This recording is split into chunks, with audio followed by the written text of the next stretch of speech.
अजित पवार हे या सगळ्यांसाठीच एक मोठा आधारवड, पवार कुटुंबासाठी जसा एक घरातला कर्ता पुरुष आधारवड होते, तसाच काटेवाडीकरांसाठी आणि बारामतीकरांसाठी सुद्धा हक्काचं असं ठिकाण म्हणजे अजित पवार. मग तो त्यांचा जनता दरबार असेल किंवा काटेवाडीतली कधीच्या काळी होणारी भेट असेल, तेव्हा सुद्धा मोठ्या संख्येनं काटेवाडीकर यायचे, दादांना भेटायचे. दादासुद्धा आपुलकीने या सगळ्या लोकांची विचारपूस करायचे. कार्यकर्त्याच्या घरात काय आहे, काय नाही, काय सुरू आहे, काय दुखलंय खुपलंय, हे सगळ्याची माहिती अजित पवारांना असायची.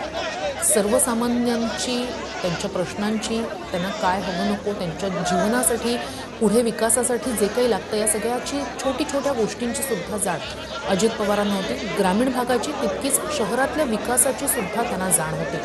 आणि म्हणूनच त्यांनी अगदी तळागाळातनं कार्यकर्ते घडवले आणि त्यांना मोठं केलं. नेते, मंत्री पदापर्यंत हे सगळे लोक आता पोहोचले. असे खरं तर खूप कमी नेते आहेत की जे जनतेशी नाळ जोडून आहेत, आपल्या मातीची नाळ जोडून आहेत. म्हणजे काल मुख्यमंत्री देखील म्हणाले की अजित पवार एक मोठा लोकनेता होता. तर त्यामधूनच सगळं आलं की असे खूप कमी लोकनेते आता महाराष्ट्रामध्ये राहिलेले आहेत की जे लोकांशी थेट नाळ जोडून आहेत, की ज्यांच्या मागे लोकांची खूप मोठी ताकद आहे. म्हणजे आज आपण काल बारामती देखील पाहिलं की पुणे, बारामती आणि संपूर्ण पुणे जिल्ह्यामधूनच कार्यकर्ते मोठ्या संख्येनं तिथे आले होते. नुसते अंत्यसंस्कारासाठी, अंत्यदर्शनासाठी सुद्धा लाखोंचा जनसमुदाय खरं तर या ठिकाणी आलेला आहे. काटेवाडीमधली दृश्य पाहिली तर संपूर्ण काटेवाडी त्या ठिकाणी लोटलेली आहे. म्हणजे ही गावं तर त्यांची अगदी जिव्हाळ्याची गावं आहेत, म्हणजे काटेवाडी असो किंवा बारामती असो. मात्र त्या बाहेर देखील, म्हणजे पुणे आहे किंवा संपूर्ण राज्यामध्ये ज्या ज्या ठिकाणी राष्ट्रवादी पसरलेली आहे, असंही नाही की फक्त कार्यकर्तेच आहेत, तर सर्वसामान्य माणूस देखील या ठिकाणी अजितदादांशी जोडला गेला होता. तो आपुलकीनं या ठिकाणी अखेरचा निरोप देण्यासाठी आलेला आहे. हे प्रेम आहे कार्यकर्त्यांचं अजित पवार यांच्याविषयीचं.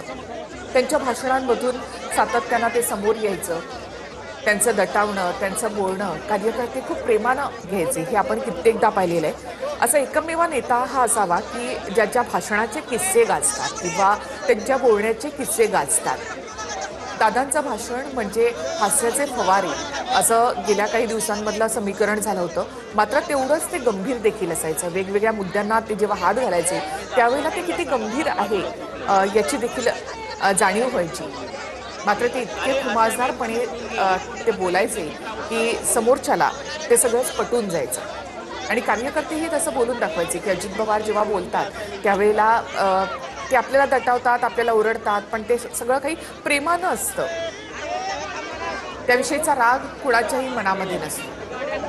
म्हणजे कधी कुठल्या पत्रकाराला जर त्यांनी काही दटावलं किंवा काही बोलले तर पुढच्या क्षणी दादा त्याला पुन्हा बोलवायचे आणि पुन्हा बोलताना, अरे राजा असं नाही, मला असं म्हणायचं नव्हतं, अशा प्रकारची त्यांची वाक्य असायची. एक त्यांचं वाक्य मला श्रुती आठवतं, ती तुम्ही काही त्यांना विचारा, ते म्हणायचे हा तुमचा अधिकार आहे, उत्तर देणं न देणं हा माझा अधिकार आहे. दादांचं हे वाक्य इतकं फेमस त्यानंतर झालेलं होतं की सहज म्हणून कोणी बोलताना सुद्धा असं म्हणायचं की अरे हा माझा अधिकार. पवार कुटुंब काटेवाडीत उपस्थित आहे. काटेवाडी हे पवार कुटुंबाचं मूळ गाव आणि त्याच ठिकाणी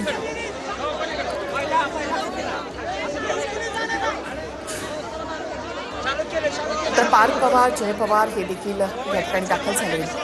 जय पवार यांची पत्नी देखील आता काटेवाडी या ठिकाणी दाखल झालेली आहे.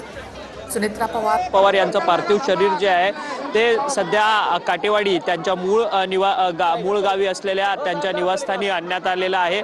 या ठिकाणी पवार कुटुंबीय देखील दाखल झालेलं असल्याचं आपल्याला पाहायला मिळतंय. स्वतः सुनेत्रा पवार असतील, सुप्रिया सुळे असतील, युगेंद्र पवार असतील, हे सर्वच अजित पवार यांच्या घरातली मंडळी जी आहे ती या काटेवाडीतल्या त्यांच्या घरी, राहत्या घरी ठिकाणी दाखल झालेली असल्याचं पाहायला मिळतंय. या घरी आता अजित पवार यांचं पार्थिव शरीर जे आहे ते अंतिम दर्शनासाठी काटेवाडीतल्या ग्रामस्थांसाठी या ठिकाणी ठेवण्यात येणार आहे. आणि आपण पाहू शकतो की काटेवाडीतल्या ग्रामस्थांची या अजित पवार यांच्या निवासस्थानाबाहेर मोठ्या प्रमाणात अशी गर्दी जी आहे ती झालेली असल्याचं आपल्याला पाहायला मिळतंय.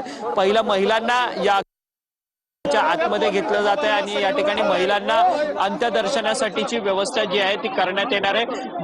महिलांची रांग संपल्यानंतरच पुरुषांसाठी अंत्यदर्शनाची जी आहे ती या ठिकाणी लावण्यात येणार असल्याचं पोलिसांकडनं सांगण्यात येत आहे. मोठ्या प्रमाणात अजित पवार यांच्यावरती प्रेम करणारे चाहते आहेत. त्यासोबतच काटेवाडीतले ग्रामस्थ जे आहेत ते या ठिकाणी आलेले असल्याचं आपल्याला पाहायला मिळतंय.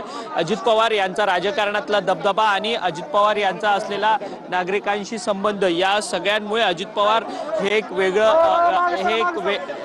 एक वेगळे राजकारणी होते आणि त्यांचं एक वेगळं रसायन अनेकांनी अनुभवलेलं होतं. त्यामुळे अजित पवारांवरती प्रेम करणारा प्रत्येक नागरिक जो आहे तो या ठिकाणी त्यांच्या अंतिम दर्शनासाठी या ठिकाणी पोहोचलेला असल्याचं आपल्याला पाहायला मिळतंय.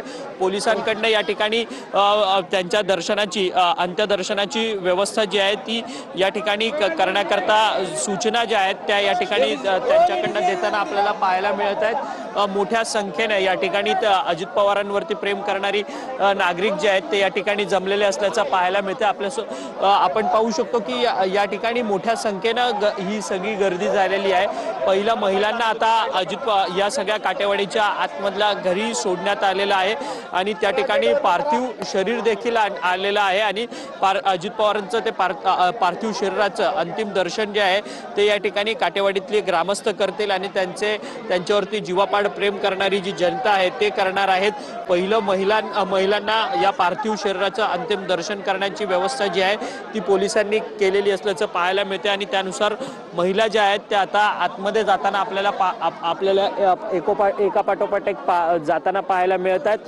महिलांची रांग संपल्यानंतर पुरुषांसाठी व्यवस्था जी आहे अंत्यदर्शनाची ती करण्यात येणार असल्याची माहिती जी आहे ती या ठिकाणी पोलिसांकडनं देण्यात आलेली आहे आणि सर्वच पवार कुटुंबीय आता काटेवाडीच्या या घरी जे आहेत त्या घरी दाखल झालेले असल्याचं आपल्याला पाहायला मिळत आहे.